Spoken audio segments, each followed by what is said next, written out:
Watching Kyle's unboxing videos again? Yeah, he always finds the coolest...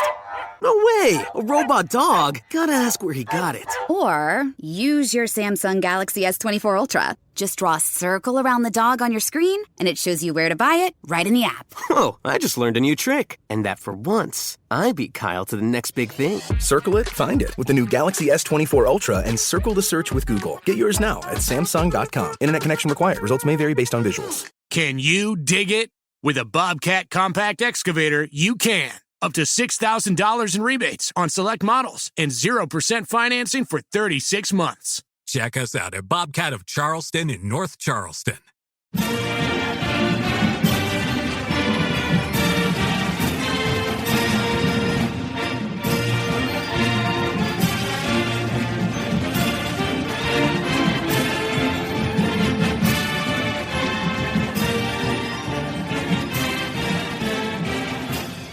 Yeah, well, obviously they're really good. There's an impressive performance. I think when you look at them, just you see the balance, right? Obviously they have, Timme, who's, preseason player of the year, but, the guard play with Nembhard, Holmgren's talented. They have a complete team. Strother, Bolton. I mean, they put 5 guys on the floor. Not many teams can do this in college, but they put 5 guys on the floor. They can all pass, handle, and shoot. And, that makes it always difficult for you as a defense. But, we're excited about the opportunity.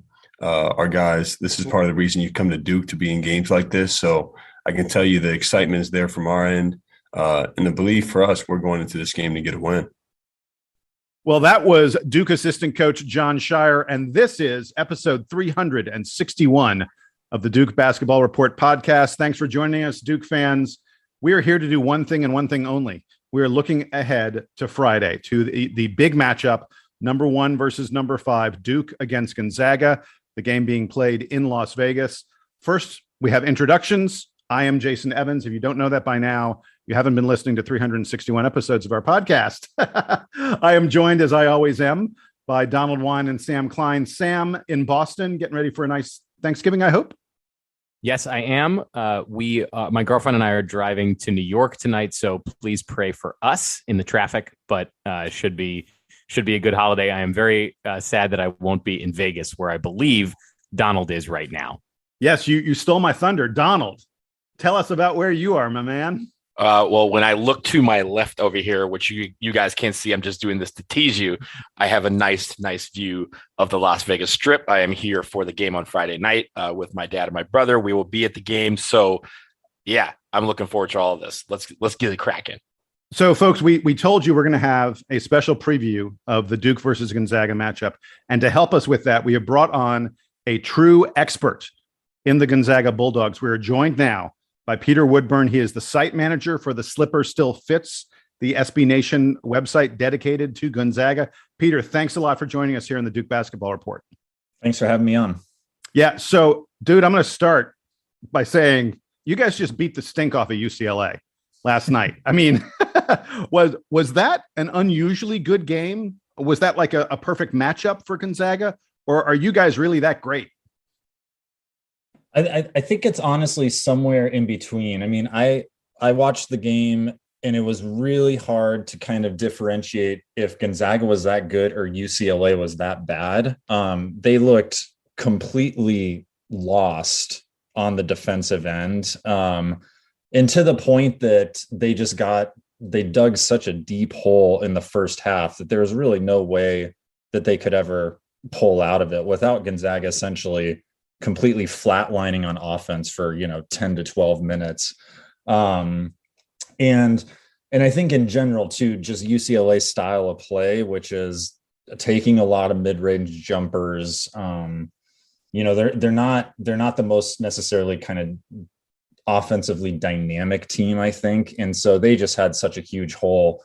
And they're not a good defensive team either. And they're not a good defensive team either. Yeah. So I definitely think that it was a sign of kind of how good Gonzaga is. And there was a lot of things that were going right for him last night.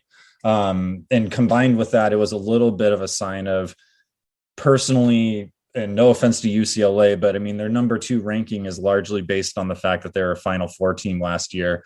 which ignores the fact that they barely made the tournament in the first place, or also barely made it to the Final Four with all their overtime wins. If UCLA lost an extra Pac-12 game, they wouldn't have started the season as a number 2 team. They would have been number 25 team or something like that. So I think that there's a little bit of that that kind of got displayed last night as well. Okay, regardless of, and I appreciate the humble, response that you gave. Your team looked fabulous last night, and freshman Chet Holmgren was absolutely unreal, especially his defensive presence, his ability to impact shots, both blocking them and changing them. And he's getting his hands on balls. He just looked quick. I mean, you seemed like you were operating at a different speed from UCLA. Talk to me a little bit about Chet, because has he been all that in other Gonzaga games this year, or was that just sort of like I said, is that him playing the best he can play? Yeah, I think that last night was a really good example of what people were expecting out of Chet Holmgren. The Zags so far have basically played Texas and then now UCLA and then just a bunch of cupcakes. And so, watching him beat up on sub 300 Ken Palm teams isn't, you don't take too much away from that. Against Texas, he was largely, because Drew Timme was just obliterating Texas on the offensive end. Holmgren really kind of took he stepped aside on the offensive end. He dealt with a little bit of foul trouble. So really on that first kind of big national stage, you didn't see a lot of him. And last night he was able to, stayed out of foul trouble. And I think realistically, it's like you said, what he demonstrated is how he changes the opponent's shot in the post. I mean, because he is just so long. He's 7 feet tall, but his wingspan is 7'6". So he can come out of absolutely nowhere and suffocate any shot that he wants to. And that's really been one of the biggest differences for Gonzaga this year compared to last year, is if you're operating with Holmgren in the post, defending everywhere around the rim, it allows Drew Timme to be a little bit more of an aggressive defender. He's not the best defender, but allows him to be more aggressive. It allows the guards to be more aggressive, because that you just have essentially kind of a little bit of a freak of nature standing right underneath the hoop who's going to alter anybody's shot. And, so last night too, what we really saw is his offensive potential. He drained a couple of threes. He had that nasty crossover that led to a dunk. He's a fluid player. He can bring it up the floor. And it was a lot of fun to watch, because I think last night is really the sort of example of why he was, ranked as the number 1 high school recruit coming in this year. So we've seen as scary as Gonzaga can get, I think, last night. But in your nightmares, Gonzaga loses. What's that game like? What's the formula, in your opinion, for beating them? I think the interesting thing about Gonzaga this year, and there's a lot of, I compare them a lot to last year's team, because both teams began the season, ranked number 1. Both teams, last year's preseason, this year preseason, Final Four, kind of a national championship or bust sort of mentality. The big difference with this year's team is that they're a lot younger. They got Andrew Nembhard and Drew Timme and Razor Bolton and Anton Watson as your upperclassmen. But after that, it's all freshmen or players that played very spot minutes last year. And so they still are prone to, I guess, kind of freshman mistakes or mistakes from the youth. And we've seen it in some of the games against some of those cupcakes. They get a little bit complacent, or it's just rotations are missed, or passes just aren't going where they're supposed to go. And I think in a close game, that could be a way that a team could really try and squeak one out, pull an upset, because they are pretty young. And so they will make mistakes, and they have made mistakes this year. Luckily, they've just basically, been so far ahead of Texas, so far ahead of UCLA, that any mistakes were pretty much kind of masked by the overall final box score. Peter, you were talking about Andrew Nembhard, and last night he had a terrific game. He had 24 points. Mostly, I guess Tiger Campbell was guarding him. So he's presumably the leader of the team, but how do you think he matches up against bigger guards? Because, Duke will have Wendell Moore and Trevor Keels, who are not 5'11". And then obviously you have Julian Strother, the other wing guy that you have. So how do your guards match up against Duke's, particularly the bigger ones? I think, Nembhard matches up, I think, pretty well. He's got good size. I think he's, 6'5". Julian Strother is great. He's 6'7". He's got some serious length. And Nembhard, he's not the quickest guard on the planet. And I think that's maybe where he can get burned a little bit. He's really a smart player. And I think that UCLA game last night really demonstrated it, but he's not going to blow by anyone necessarily. And so if he's facing off against a more athletic guard, I think that he might struggle a little bit on the defensive end. But again, having, as long as Holmgren is in the post, it allows him to really kind of body up on those guards, maybe overcommit a little bit if he needs to. But I think that is one area where he can struggle a little bit, but so far he's looked great on the defensive end. But he was never going to be that big of a risk of picking anybody's pocket or anything like that. I think he's just a pretty capable defender. Yeah. So we've talked about a couple of guys, on the starting lineup. I think we'll talk about Drew Timme in just a second, but I want to get to your bench because you guys do play a little bit deep. Who on the bench should Duke be looking out for? Who's the up and coming guy that's going to, be the microwave, so to speak, for your team off the bench?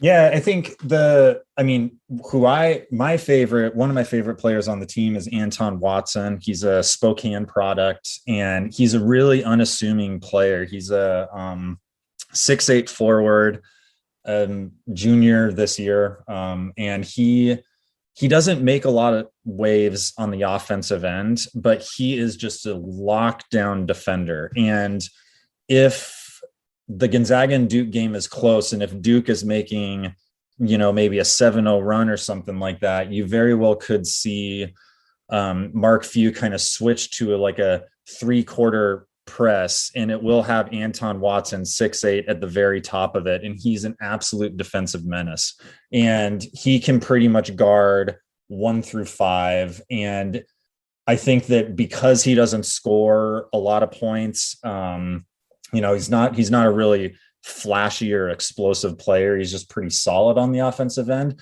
I think he gets overshadowed, especially on this Gonzaga team. And even within the fan base, there's a lot of people that, don't think that highly of him, even though he hasn't done anything wrong. It's just they want him to score 20 points, but he doesn't need to. So he's really, I think, off the bench. He'll be the first one off the bench, and his defensive presence is enough to give any other player fits. Also Nolan Hickman, who was I think a low 5-star, high 4-star, kind of straddling that area. He's a freshman out of Seattle. He was originally, I forget if he was committed to Kentucky or he was committed somewhere, I forget. And then he backed out of his commitment and came to Gonzaga. And he's been, he's a solid point guard. He's an incredibly just kind of steady force. He's one of those players that kind of seems to sort of play without emotion, and is just kind of he's just in the zone the entire time. And he's been an incredible bench player because he doesn't turn the ball over at all. He's got a great shot. He's just got great instincts for a freshman. And so he's able to, whenever Nembhard needs to step away from point or anything, you basically have a point guard who would probably be starting on a majority of other NCAA teams, like coming off the bench. And then finally, although he hasn't on the offensive end really put it together at all, they have Hunter Salas. He was ranked, I think, number 10 in this year's recruiting class.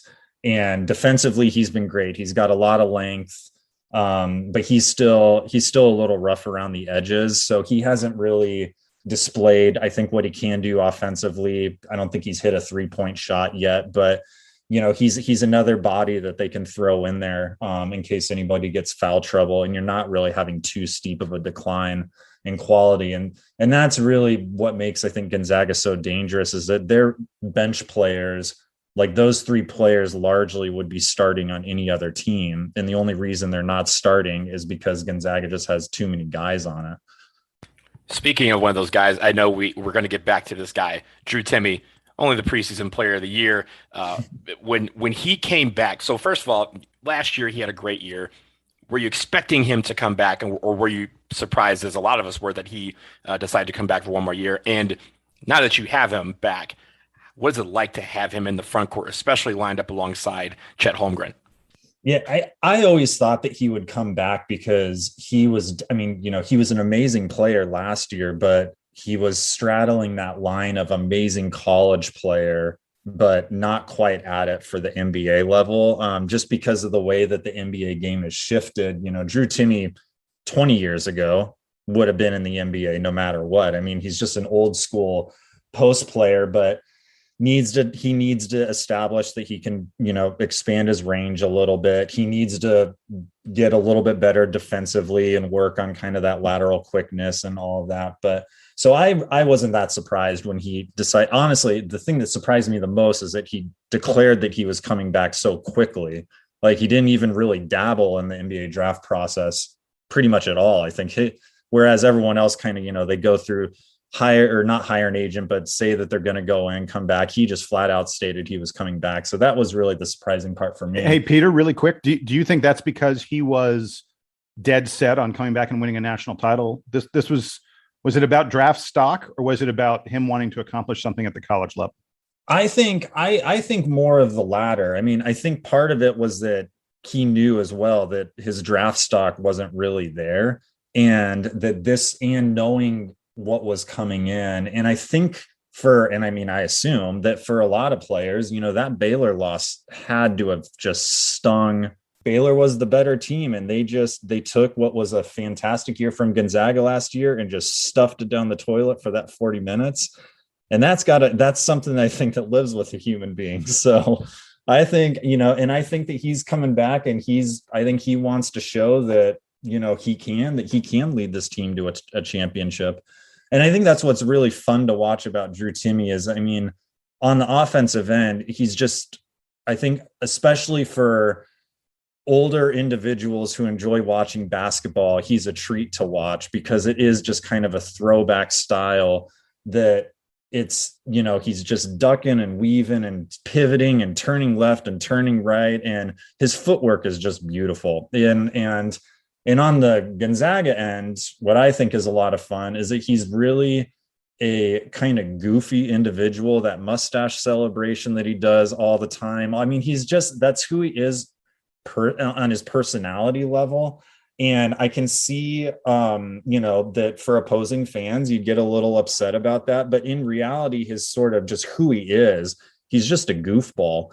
And so watching him play is a treat. And I'm so glad that he came back, because I think that, he is one of the best players in college hoops, and largely overshadowed last year by Garza. And realistically, Drew Timme was still one of the best players, at least best forwards in college hoops last year. But, you got to give Garza his due. So, just kind of the pecking order. Now it's Drew Timme's turn, but love watching him play. I mean, he's just so much fun to watch. Just if you just watch his style and his abilities in the post, I mean, it's just ingenious, and it's just a throwback. You don't really see that too much anymore in the NBA, definitely, and to a certain extent in college nowadays as well.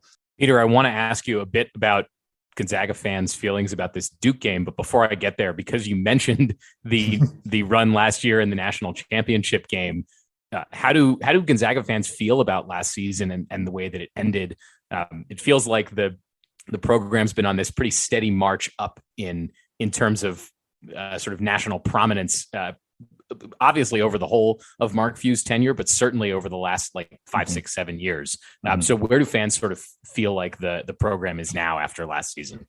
I think, last year's was, I think fans got over that loss a lot quicker than the 2017 loss to UNC. I think, the 2017 team was fantastic to watch, and that title game was just a horrible, like, foul-ridden mess. And on both ends. And I think that game felt, because it was a little bit closer and to a certain extent, again, on both sides of the ball, pretty poorly officiated. I think there was a lingering resentment from a lot of Gonzaga fans that are kind of like, oh, the refs stole that one from us for UNC, or, his hand was out of bounds at the end, or, kind of where you can make excuses, but versus last year, especially, I think that everyone kind of forgot the narrative that going into in the preseason, Gonzaga was ranked number 1 and Baylor was ranked number 2. And I think they were separated by like 2 points or something. I mean, it was basically 50-50 in terms of who was the first place team. And Baylor had their COVID shut down.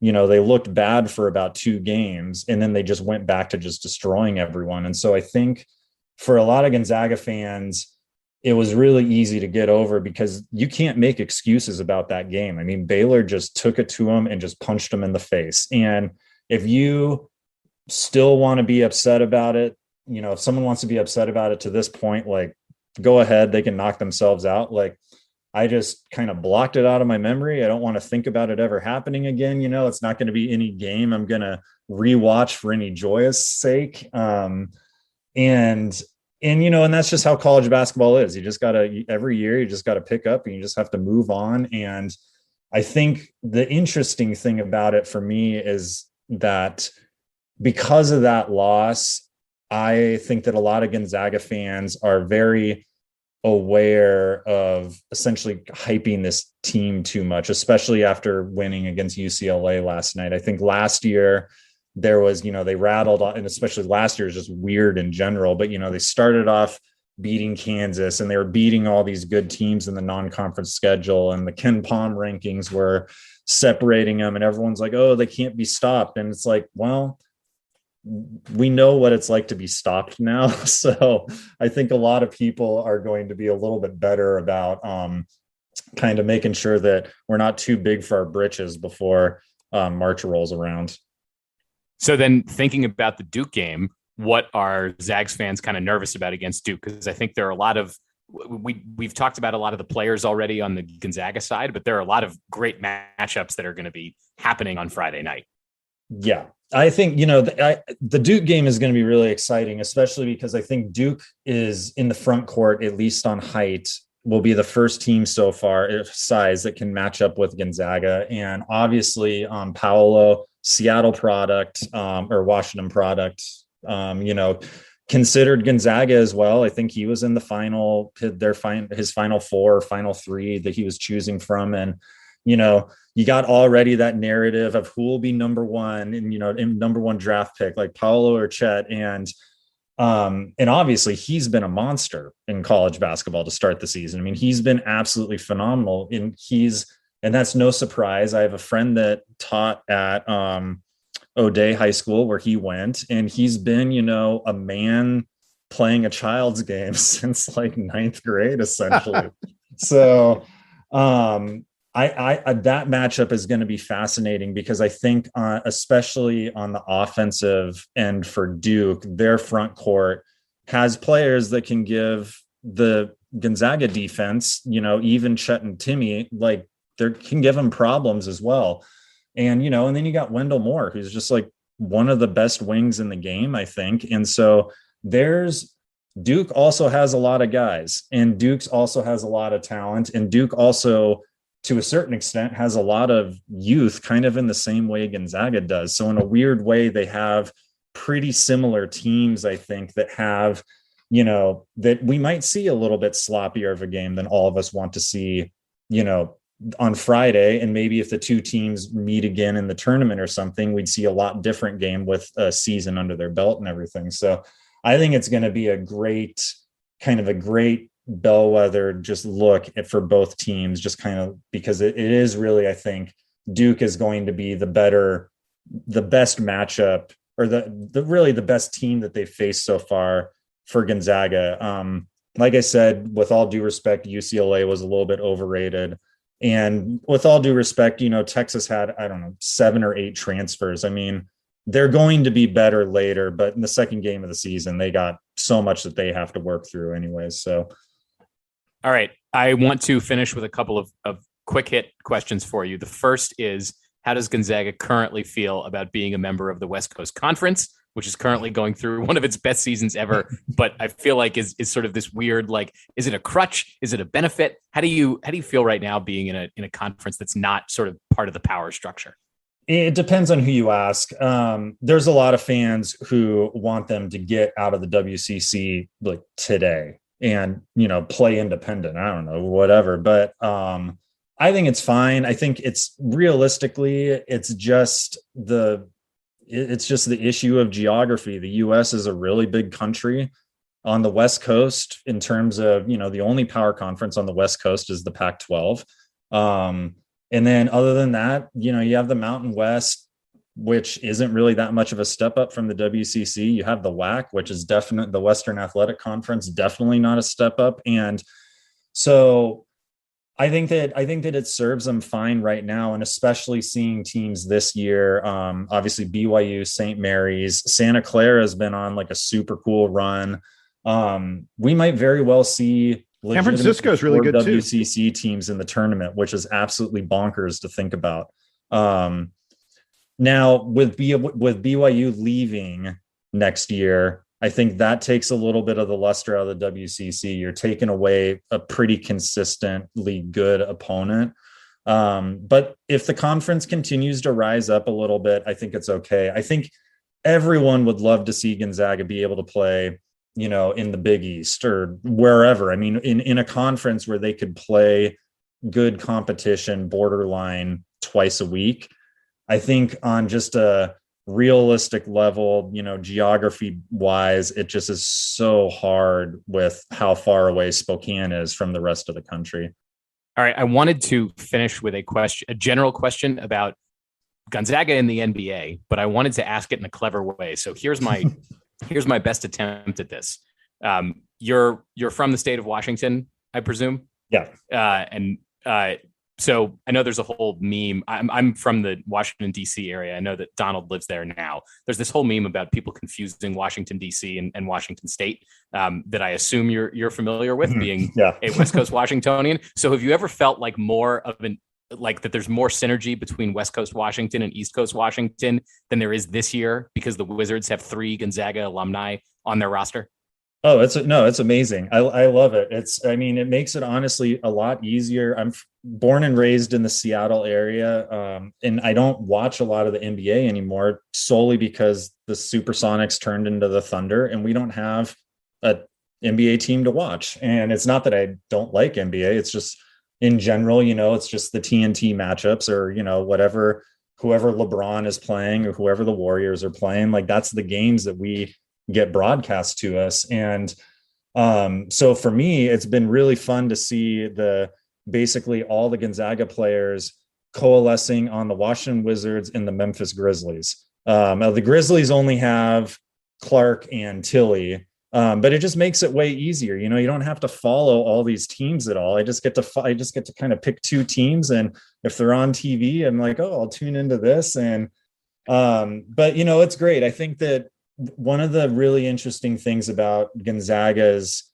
20-year plus run here is seeing the elevation of guys getting into the NBA now. And I think that's largely why we've seen the growth of where Gonzaga is in the past 5 years, because in the beginning, in the early 2000s, they were really good teams, but they were like a lot of college teams that their players were going to play professional in Europe and they'd have really solid European careers and everything, but they weren't stocked with NBA caliber players. And what we've been seeing within the past 5 years, the number of guys getting drafted is that Gonzaga's stocked with NBA caliber players.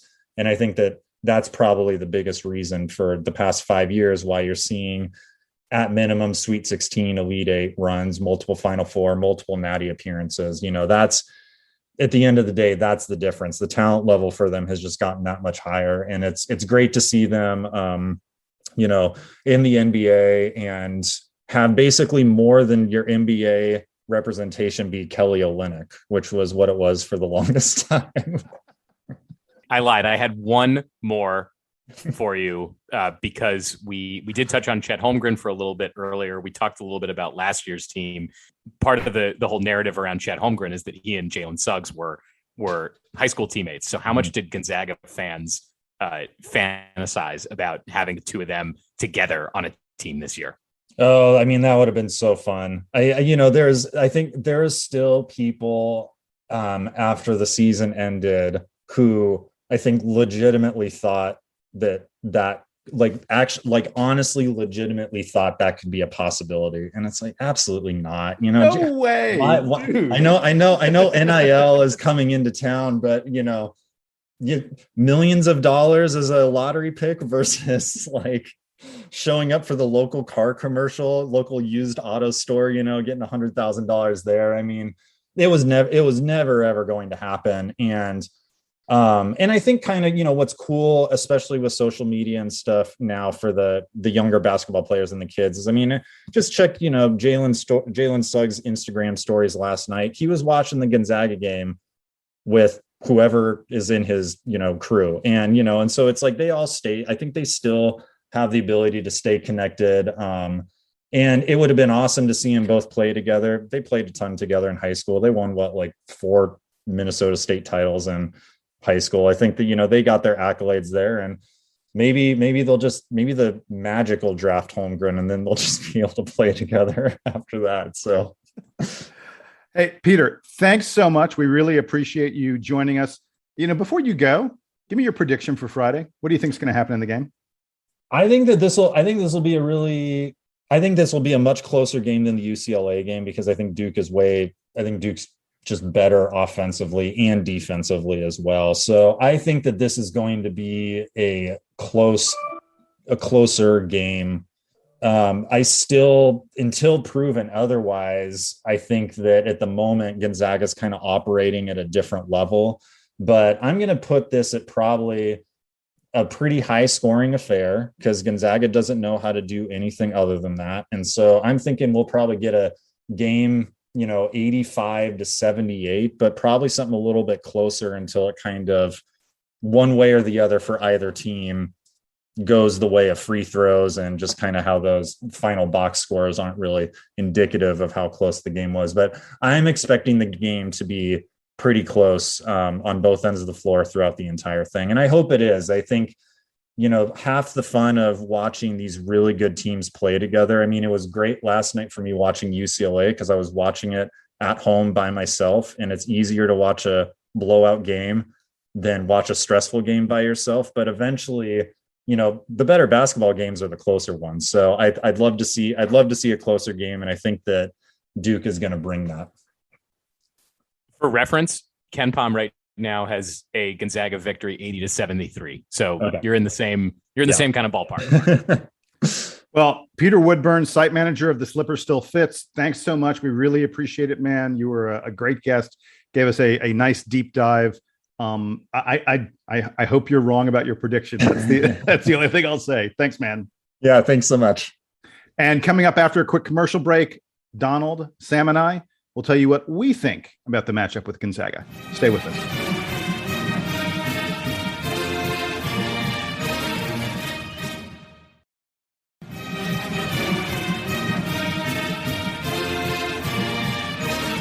Okay, so welcome back. Wow, that was we promised you guys a deep dive. You got a deep dive right there. There were, it was great just to hear him giving us stuff about guys on the bench and the roles they play. I've watched Gonzaga a little bit this year in addition to the UCLA game, and he gave me stuff that I hadn't even picked up on yet. So Donald, give me your impression. What did you feel about the interview with Peter? What's your big takeaway? He should have warned us to get some scuba gear or something before he did such a deep dive into Gonzaga. That was absolutely thorough and awesome. So we really appreciate that. But touching in, he kind of alluded to it.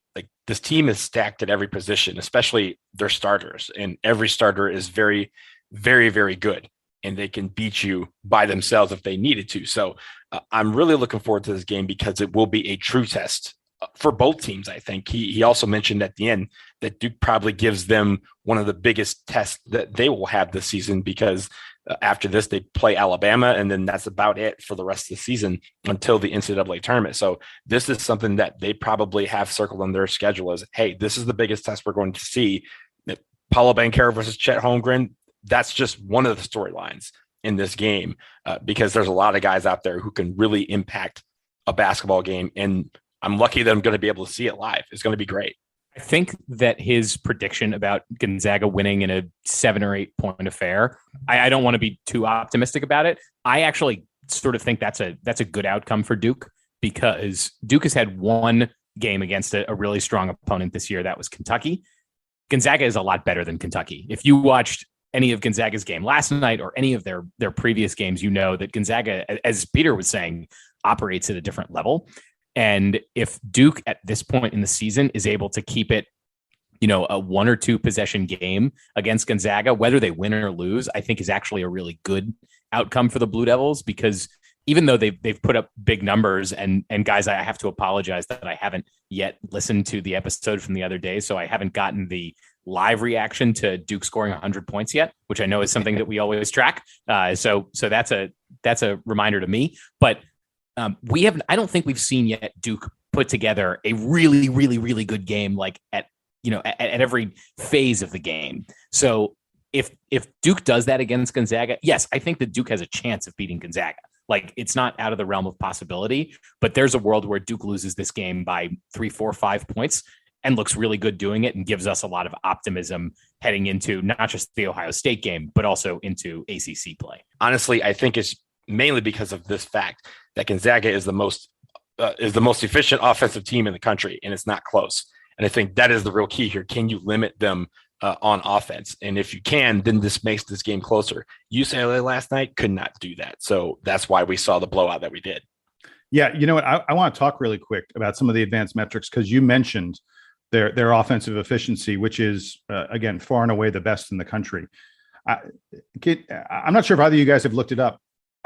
So I'm about to tell you that Gonzaga has the best 2-point field goal percentage in all of college basketball. Can either of you guess? Don't look it up. Can either of you guess what would be an outrageously high 2-point field goal percentage for an entire team? They shoot 66.8% from 2-point. I did research too. Oh, he looked this up? I did research last night. I was going to guess like 55. Yeah, right. Exactly. Like 55 would be really great.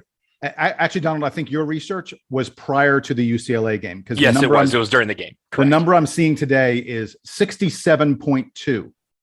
I'm going to repeat that. Yes, that's insane. Their 2-point field goal percentage, not including threes, their 2-point field goal percentage is 67.2. That's crazy. That's really good. Yeah, it's not a number that you can wrap your head around. 2 out of every 3 shots they take inside the 3-point arc goes in.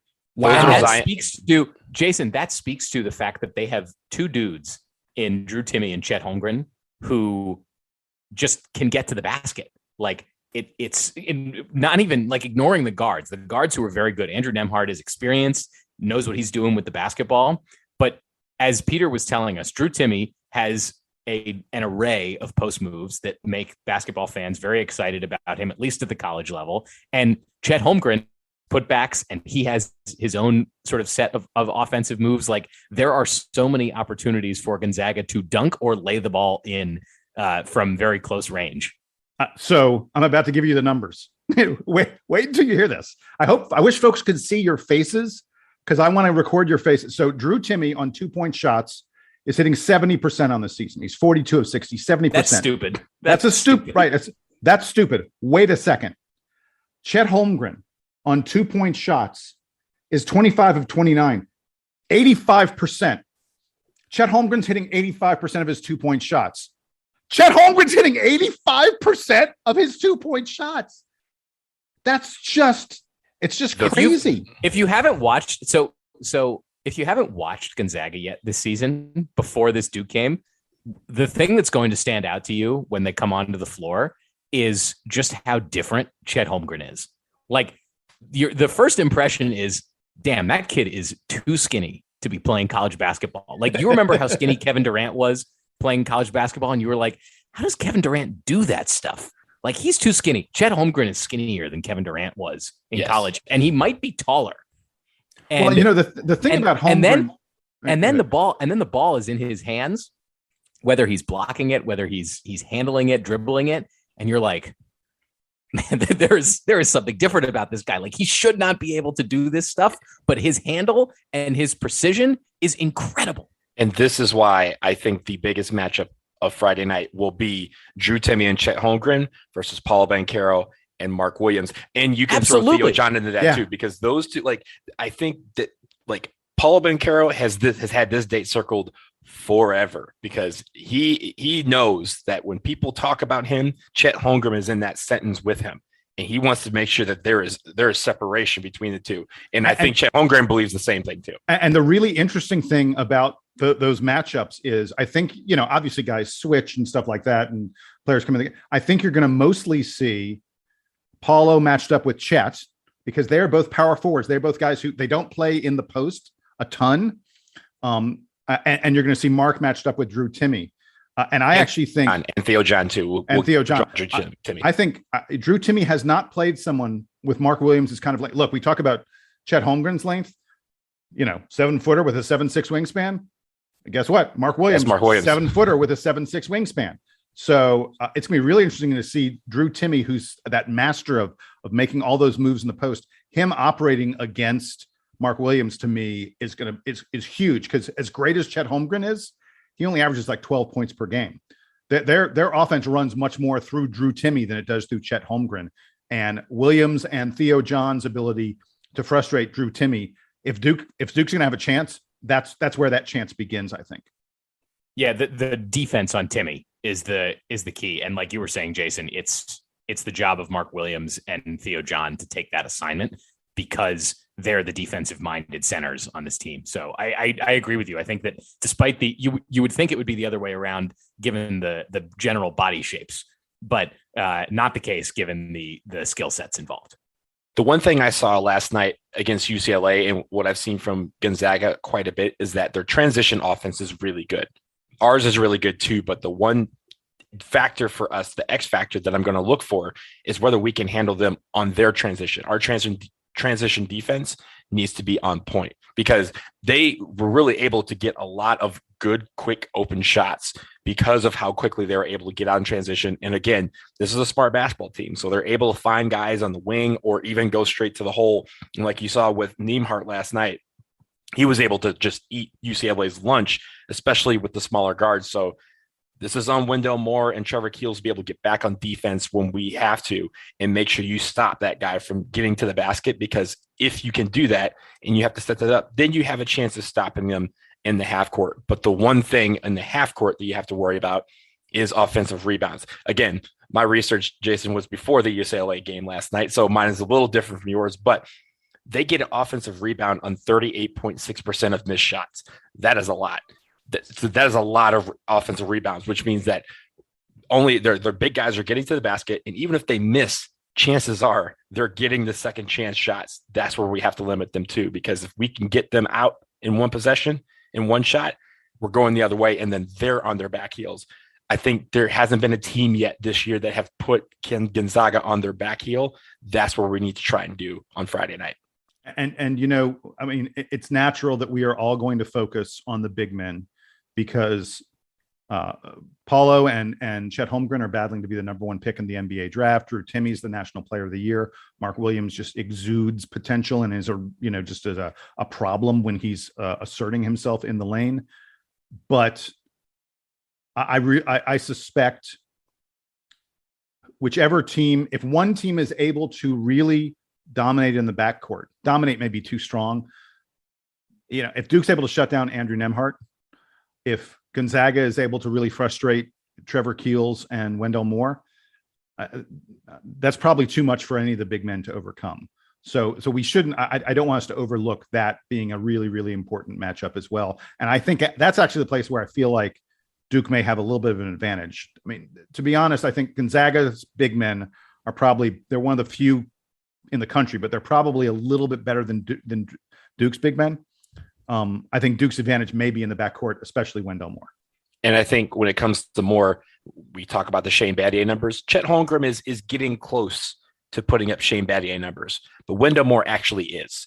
And I think that is an X factor that cannot be overlooked. So when it comes to our backcourt, Jeremy Roach taking care of the basketball, that's important because I think he has a tendency. Last year, he had a tendency to kind of, react wildly to games like this, big games where he would kind of play a little bit wild. He's played more reserved this year. He's played a bit more cautious, so that will help him if he can continue to do that. Trevor Keels, I think, is a big X factor because he's huge. And again, he can stop Nembhard and just kind of say, look, I'm as big as you. So try and go through me. And then Wendell Moore being the X factor. If he can put up the numbers that he's been doing all year, that is going to be something that Gonzaga has never seen before this year. And I think that could be a really, really big key for us. All right, guys, I can't believe that on a preview of a game, we are approaching 1 hour. Wow. Long podcast. Before we go, one thing I want to do, prediction time. And Sam, I'll come to you first. Give me your call. If you want to just give me the score, if you want to give me a little bit more of a tale, what's your prediction for this big game? I don't think that Duke has enough right now to beat Gonzaga, which is not to say that Duke couldn't develop the ability to beat Gonzaga later in the season. I very much hope that this is not the last time that Duke sees Gonzaga this season, because if Duke does get another shot at them, it is probably in an Elite Eight at the earliest, if not a Final Four or a national championship game. I think that Duke loses this game 89-85. It's a few more points than Peter or Ken Palm are predicting. I'm looking at Duke and Gonzaga's recent games and saying that both of these teams just want to run and put the ball in the basket a lot. So I think it's a high-scoring Gonzaga win. Donald? I am going to be at the game, so I am going to be a homer in this prediction. It is going to be 85-83 Duke. And the reason why I say that, 2 free throws to win it, seal it by Wendell Moore. So I'm going to go ahead and predict that Duke, who has struggled a little bit on 3-point shooting, breaks out a little bit against Gonzaga. And that's going to be the thing that's going to allow the Blue Devils to win this game 87-86. I mean, I'm talking really, really close down to the end. I think that the Blue Devils are going to get it done. And I think it's mostly going to be that backcourt. Trevor Keels is due for a good game. And I think this is Wendell Moore's coming out party. I think a lot of us think Wendell Moore may be ready to be an All-American. And this is going to be the game where the national media starts to recognize that Wendell Moore is that good and is ready to be an All-American. All right. Before we get to this game, I have one more prediction question for the two of you. Mark Williams blocking a lot of shots this year. Chet Holmgren blocking even more shots this year. How many block shots for each of Mark Williams and Chet Holmgren in this game? 4 and 4. 4 and 4. 4 and 4. Jason? I'm going to go Mark Williams only gets 3, and I think Chet Holmgren will also get 4. Yeah. I think Chet Holmgren's going to block 5 shots in this game because Duke is going to take some ill-advised drives into the lane, and I think Mark Williams is only going to get 3. This is the fun prediction for me for this game. Don't add that to the stats game. No, we're not putting not in the stats game. Folks, that's going to do it for us here on episode 361 of the Duke Basketball Report podcast. Thanks for joining us. We have a big game on Friday. We can't wait. We will come at you right after that game is done. For Donald and Sam, I am Jason. Thanks for joining us. Hey, by the way, the email box has been exploding lately. It's crazy how many emails y'all are sending to us. Keep them coming. We love them. DBR whether podcast or not, yeah. I was going to say that whether or not I was wrong about my statement after the whole DUI thing has become a big topic of conversation. It has. Folks are taking sides. Like I was saying, dbrpodcast@gmail.com. That's the email address. Write to us. We love to hear from you. Until we hear from you, we will let the Duke Band take us out and play us home. Beat the Zags.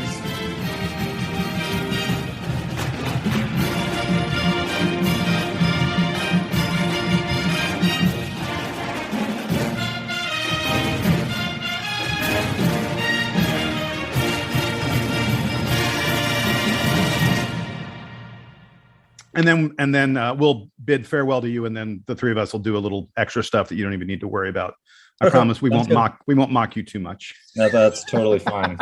Right on the internet. You know, it's not going to be the first time. Yeah, I have no bad words for Gonzaga. I don't know what. I don't know what I would You're say. one of the rare ones. What? Yeah, we're all fine. So hang on, wait. So before we wait, what are the bad things that people say? Like there's people who think that Gonzaga's not like a top tier program or whatever, but what are the bad things that they say about them? I mean, it's just it's generally speaking, it's like Twitter. So it's like you're dealing with kind of. So it's not people. Yeah, it's like lowest common denominator stuff. And a lot of it is just I guess it's probably people who just pick them to win the entire thing too many times during like their work bracket, and they just got burned back in like, I don't know, 2005 or something. Cause it's just like, it's funny. They're a good team. No matter what, They're a good team. So it's that's what I think. Okay, whatever. Wait. Are you telling 3 Duke fans right now that your team faces too much unnecessary hatred? Yeah, seriously.